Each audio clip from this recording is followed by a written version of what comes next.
if you have a society living one way, how do you change the beliefs of that society so that you can rule it?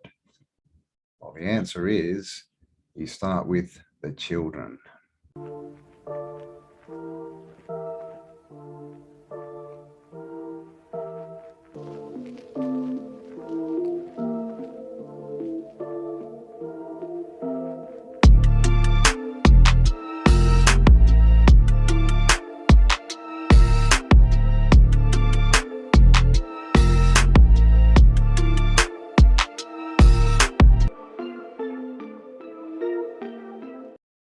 Have you heard of the orphan trains?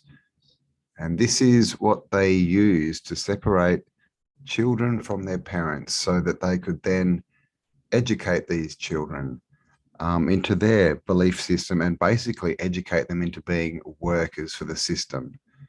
And this is what happened in the 1800s. They were dismantling the old society and basically programming everyone with the new paradigm that they wanted to introduce.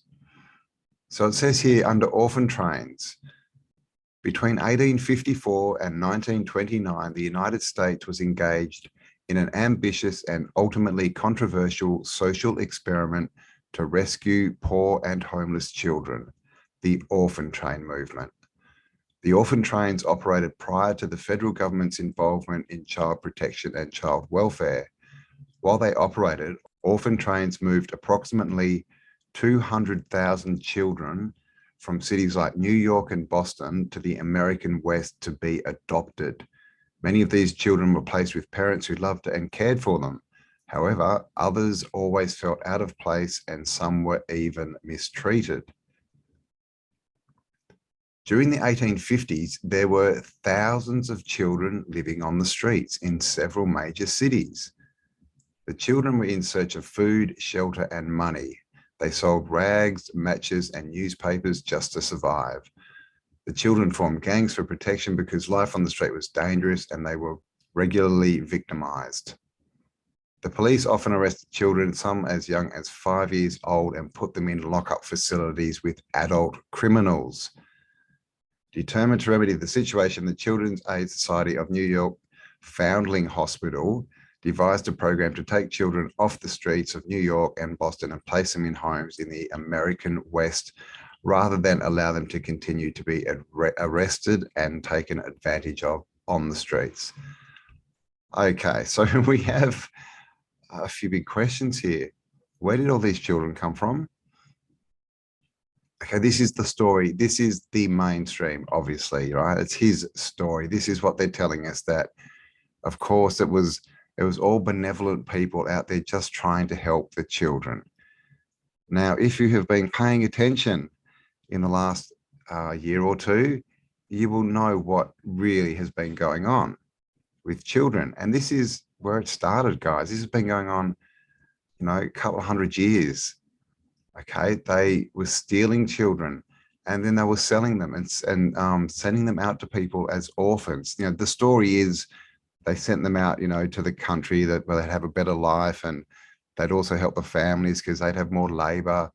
As it says here at the bottom, some were even mistreated. Well, if you really start to look into this, most of them were mistreated. And the truth is that families and people were ordering children, as in they would write in and say, I want, whatever, a blonde-haired, blue-eyed child, this age, this sex, and they would get it. They would be sent out to them on a train.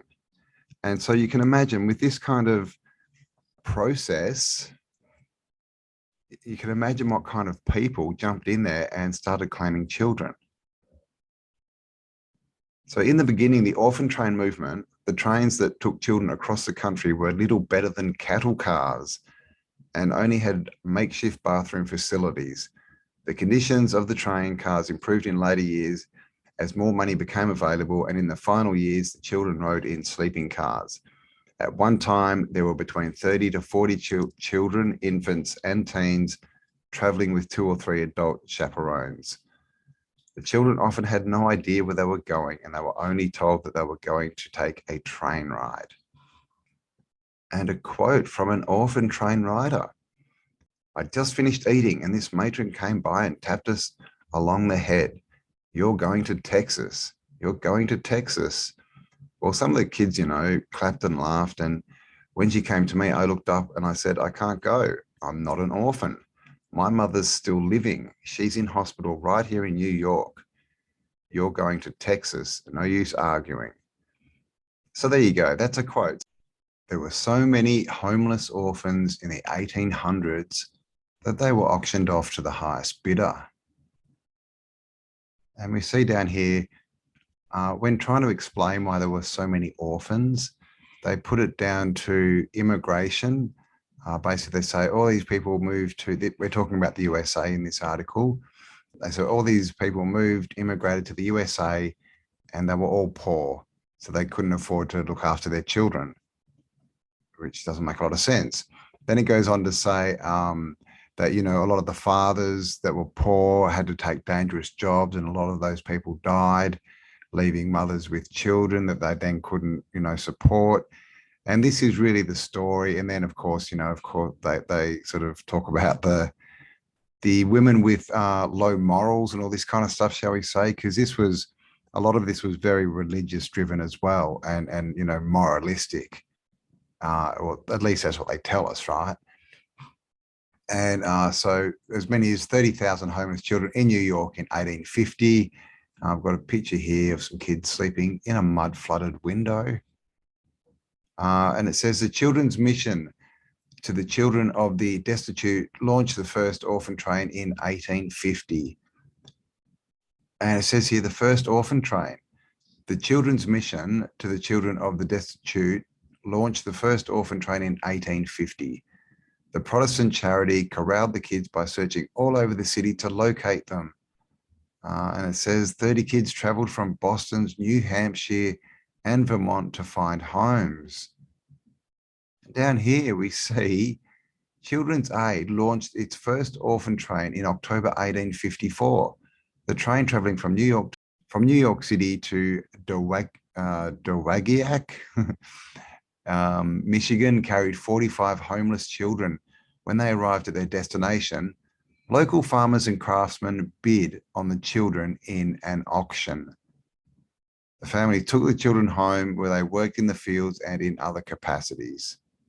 A total of approximately 250,000 poor and abandoned children were relocated from the East Coast to the Midwest between the 1850s and 1920s. So it says right there, they were auctioned off. They were slaves. They were auctioned off to the highest bidder.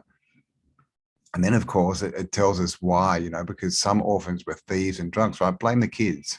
It's the kids' fault, right?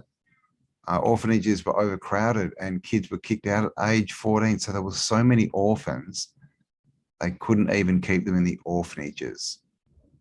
That's just awful. Orphanage provided little food and education and were bad for children's development. So why were they even doing, it's this weird story, right? All these kids, that they're saying that there was an overflow of kids and they couldn't even house them, they couldn't even feed them. But at the same time, you've got these other groups going around taking kids off women, off single women. That just doesn't make sense at all. And then, of course, they're shipping them out on trains to people, basically people who order them. They just said that they were selling them at auction. They were auctioning them off.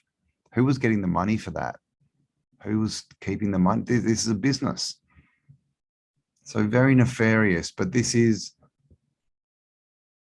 basically how they put that intersection in between parents and children, and passing on information from how society was and should be, again, to what we have now.